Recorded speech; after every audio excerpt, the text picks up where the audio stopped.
Pourquoi avons-nous été créés? Nous sommes dans ce monde parce que nous avons commis un horrible crime.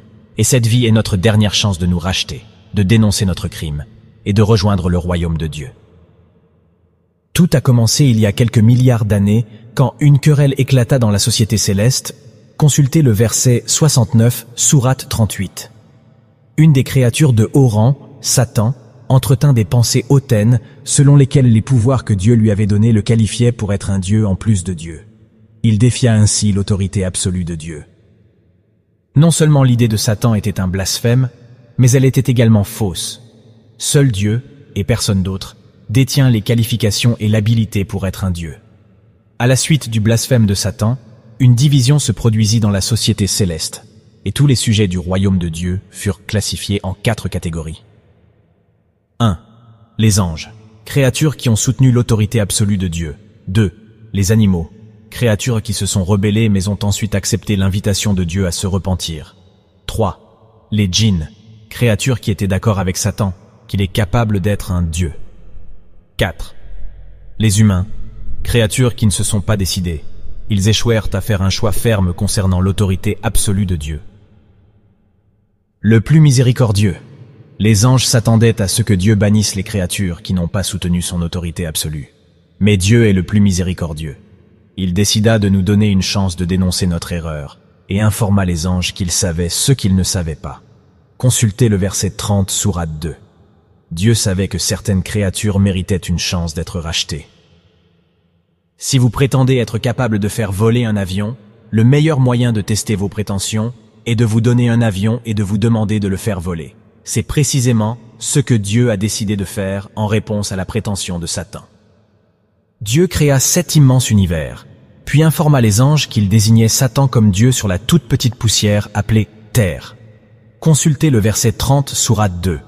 Les récits coraniques liés à la désignation de Satan comme Dieu temporaire. Le verset 60, sourate 36 confirme l'écriture précédente.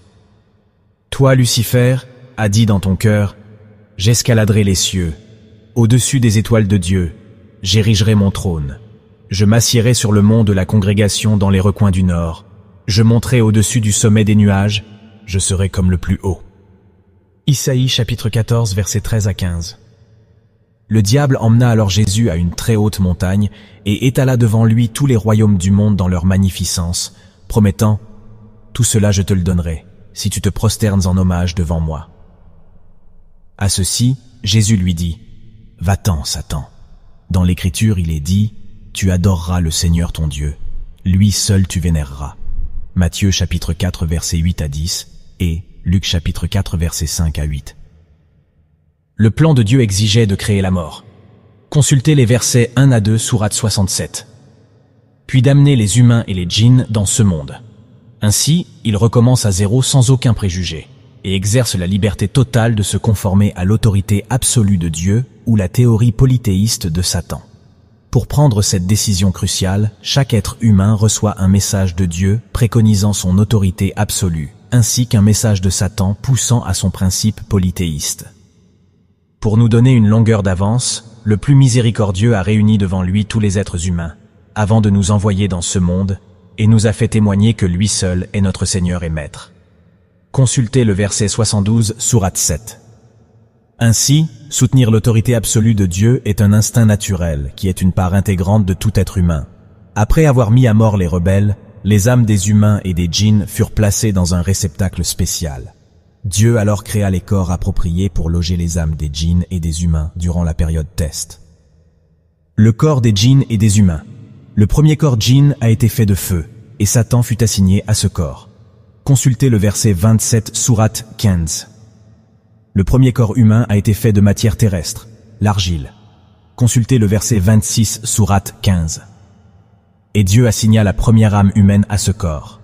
Le plan divin nécessitait que les anges servent les humains sur terre, les garder, diriger le vent et la pluie pour eux, distribuer les provisions, etc. Ce fait est déclaré dans le Coran de manière allégorique. Votre Seigneur dit aux anges, « Prosternez-vous devant Adam ». Satan bien sûr refusa d'avoir quoi que ce soit avec le fait de servir la race humaine. Consultez les versets suivants, verset 34 sourate 2, verset 11 sourate 7, Verset 61, sourate 17. Verset 50, sourate 18. Verset 116, sourate 20. Adam au paradis.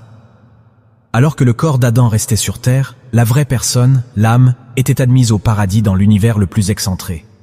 Dieu donna à Adam certains commandements, incarnés par l'arbre interdit, et Satan fut désigné comme le compagnon d'Adam pour délivrer à Adam son message satanique. Le reste fait partie de l'histoire. Chaque fois qu'un être humain naît, une personne humaine est assignée au nouveau bébé à partir du réceptacle des âmes. Dieu attribue les âmes selon sa connaissance.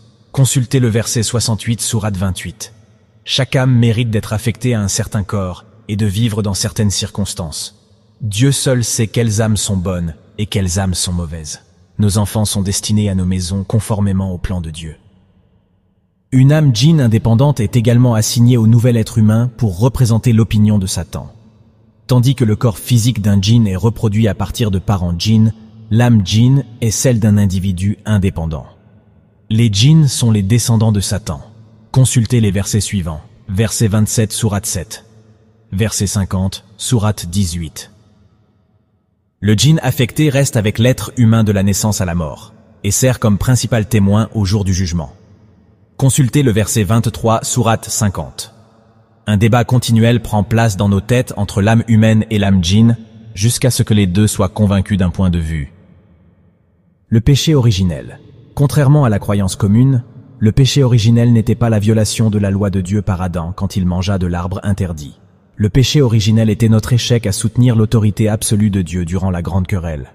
Si la personne humaine convainc son compagnon djinn de dénoncer ce péché originel et de se conformer à l'autorité absolue de Dieu, les deux créatures sont rachetées au royaume éternel de Dieu le jour du jugement. Mais si le compagnon djinn convainc l'être humain de se conformer aux opinions idolâtres de Satan, alors les deux créatures sont exilées pour toujours du royaume de Dieu.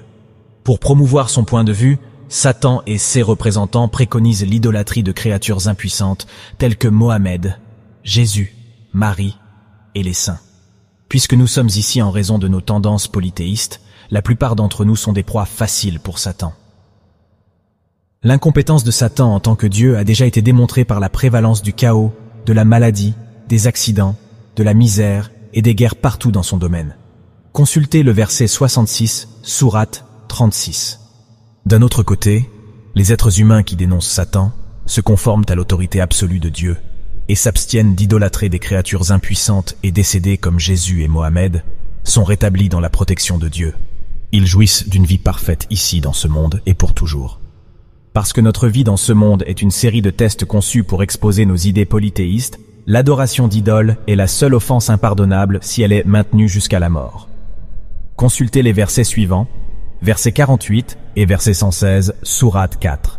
Le monde est divinement conçu pour manifester notre décision à soutenir l'autorité absolue de Dieu, ou les opinions idolâtres de Satan.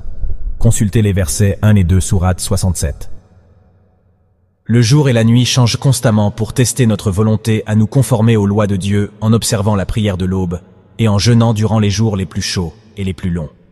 Seuls ceux qui sont totalement certains de l'autorité absolue de Dieu sont rachetés. Consultez le verset 89, sourate 26. Puisse notre Seigneur Dieu guider celles et ceux qui cherchent à être guidés. Que la paix et les bénédictions de Dieu soient sur vous, mes chers frères et sœurs.